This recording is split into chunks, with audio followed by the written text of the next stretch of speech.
Thank you, ladies and gentlemen. Well, as you know, my name is David Wynn Miller, but I punctuate my name. George Washington, Thomas Jefferson, Abraham Lincoln, Benjamin Franklin, all punctuated the name same as I did. They were all 34-degree Master Masons. Now, I don't know if there's any Masons in the crowd, but I am a 92nd degree Mason. I know you've been taught that Masonry goes to 33 and 34 degrees for Grand Masters. The reason I'm a 92nd degree Mason is because in 1988 I broke the math interface in all 5,000 languages, proving that language is a linear equation in algebra. This hasn't been done in 8,500 years of written language. When I did so, I was able to unlock the 2/3 of all the words missing from all languages in the world, and I can write any sentence in any language, frontwards and backwards, with the same meaning. Once this was discovered, it completely, 48 hours after I published on the internet, I had 2 Secret Service agents from Washington at my front door going, "Do you realize what you've done? You've just disqualified every treaty, trust, and contract in 8,500 years on planet Earth." I says, "Well," he says, "who did you tell?" I says, "Everyone." I says, "I sent out 100 videos, 20 hours long, including a 100-page report on the entire studies, to all nations of the United Nations and over 100 TV and news agencies around the United States. By doing that, I protected myself, because when you have a secret that is so profound that it would disqualify planet Earth, it would cause you to get shot. And at every seminar, by the end of the seminar, there's always a dozen people that walk up to you and say, "Why are you still walking around?" Well, as Pandora, destroyer of worlds. Now, you might think that that's a bad thing. The word destroyer, DE means no, and stroy is contract. Of is an adverb which connects to a pronoun in front of it. PRO means no, NO means no, and UN means no. So the word destroyer is a no, no, no word. Of is an adverb, ADV, it's a modifier. Modifiers connect the pronouns in front of it and modify the verb after it. Modification is change, change is motion, motion is action, and action is verb. Therefore, the word world becomes a verb. Do you live in a world of verb, or do you live in a world of a fact? As you all know, the word world is a fact. But because it's the destroyer of verb, I destroyed the world of verb in all 5,000 languages worldwide on April 6th, 1988. And so with that said, how did this come about? Well, in 1980, I went through a divorce. And in the divorce, Judge Stanley Miller said, "You cannot be a father to your children." And he took away my children. I'm going, "Why would you do that? I've been a good father for 10 years. And he goes, "Because I'm a judge," he says, "and I can take away people's children just because I can." I says, "Well, that's sex discrimination. Under the 1964 Civil Rights Act for equality, I says, I'm going to prosecute you." And he says, "You can't prosecute judges." I says, "I beg the difference." I says, "I know what the law is. You swore to support the Constitution of the United States and the laws written by the United States Congress, Senate, and Legislature." I says, "That includes equality." I says, "If I don't have equality, that's discrimination." Pretty simple. So I prosecuted Judge Stanley Miller in 1980, and he was disbarred as a judge. 7 years later, Stanley Miller got reappointed again. 2 weeks later, after he was reappointed, I showed up in his courtroom, had him disbarred again 4 days later. Because 7 years later, 1994, got reappointed again. And I showed up in his courtroom 2 weeks after he got reappointed, had him disbarred a third time. 3 years later, he died in 1997. And never served much on the bench. Always was an administrator, but never a judge. As a result of that, when the judge took away my children, that violation, that breaking of my heart, put me on a path. That path was anger. You don't take away a parent's child. And the pain that caused, pain makes thought, thought makes wisdom, and wisdom grows to maturity. So as a result of that pain, I started studying. Now we go through 3 phases in life. You do not know what you do not know. Well, it's like putting your hand in fire. It looks pretty till you touch it and you get burnt. Well, you know what you don't know about why you got burnt. And I was aware of what I didn't know, so I had to study. And so because I studied, I learned about what the fire was. I learned about what the pain was. And from that, I then had knowledge. And when I had knowledge, I knew what I knew, and then I could become a teacher. In 1975, I became a college professor in Milwaukee. And I taught engineering and metallurgy, heat treating, and blueprint reading. So I've been a teacher now 75, so going on 38 years. I hold a professional license for college. I also have 3 PhDs and 535 college credits, 17 full-time years of college. Kind of got stuck in college. I really liked it. I worked third shift nights as a tool and die welder, and I went to school full-time days. I had but to fill in my spare time because I didn't sleep, I went ahead and had a second full-time job, and that was in real estate, teaching underwater welding. I had my own real estate company for 26 years, besides doing law from 1980 to present time, 32 years. I have 80,000 hours of law experience. And I've done 2,500 seminars, including over 1,000 TV and radio live performances. I did the programs on 9/11 on national television on what really happened there. There's only a few people in the world that have my background and credentials about what heat treating is, nuclear science, string theories and quantum physics. I have a 200 IQ. I read 400 words a second in math codes. It's something that's acquired art. You can give me an inch of paper and of documents, and I'll blow through it in about a minute. And I'll be able to tell you exactly about how many mistakes are in it and what to do about it. The program today is going to cover many different aspects. So I'm going to go through the parts of speech, which I wrote up here. It took 6 years of my life to discover this. It isn't really what you think it is. And what they teach you in school is not what you actually, is actually what's going on. And this isn't to insult anybody, but all of you have a second grade reading level. And it isn't just you, it's the entire population of the planet was instructed and through TV, radio, newspapers, and magazines to keep you in a second grade reading level, because that way they could harvest the entire population of the planet. There's a few individuals called federal judges and chief federal judges at a state level that control what's called parsing, syntax, grammar, and the secrets therein. When I broke the code in 1988, I went to the United States Supreme Court. I walked in there in 1989, and I says, I'm here to prosecute William Rehnquist, Chief Supreme Court Justice of the United States Supreme Court. Immediately I was arrested for threatening the United States Supreme Court judge and taken into a closed room. Well, when we got down in that room, I had 6 marshals standing shoulder to shoulder surround me, and William Rehnquist came down from up in his chambers to see me, and I says, I have your signed confession for treason against the United States people. I says, I've used parsing, syntax, grammar against your opinion since you've been in office.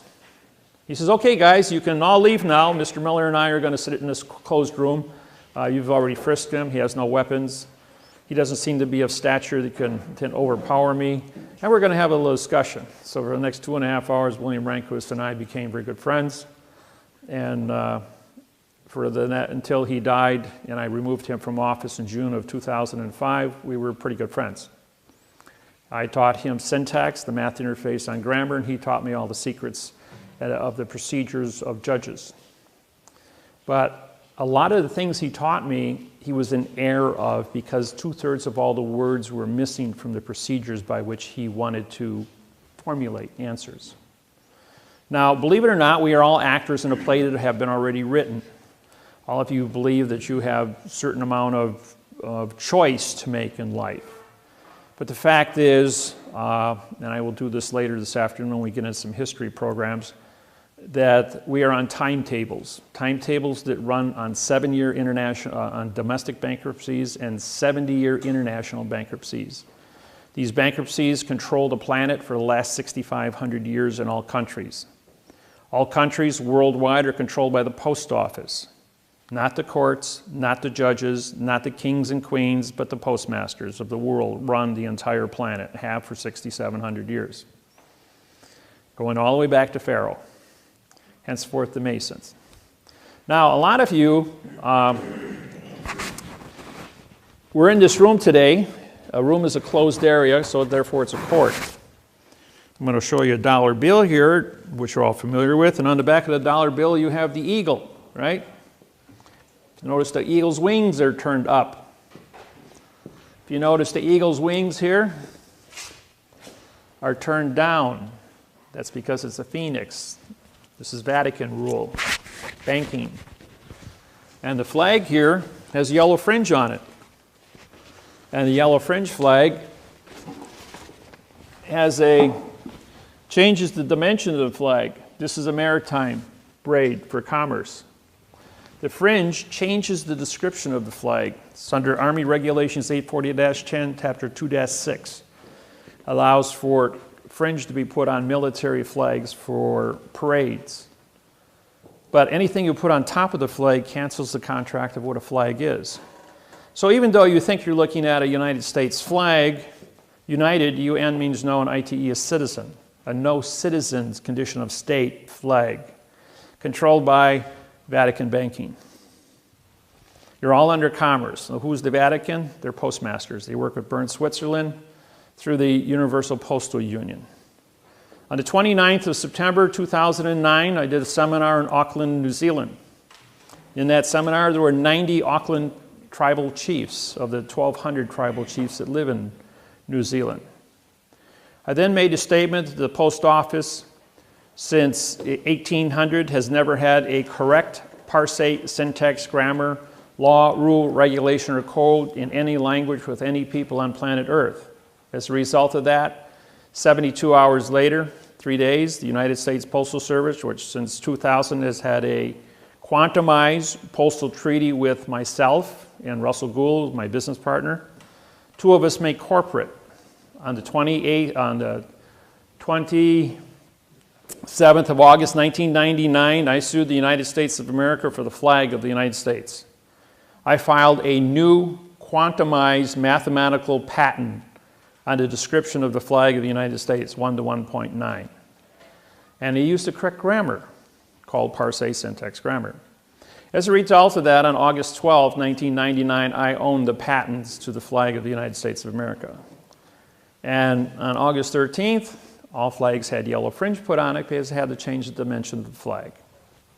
Now, I don't know if you remember in 1968 when the astronaut, for those of you that are old enough, and I don't think there's a whole lot of you here that are old enough,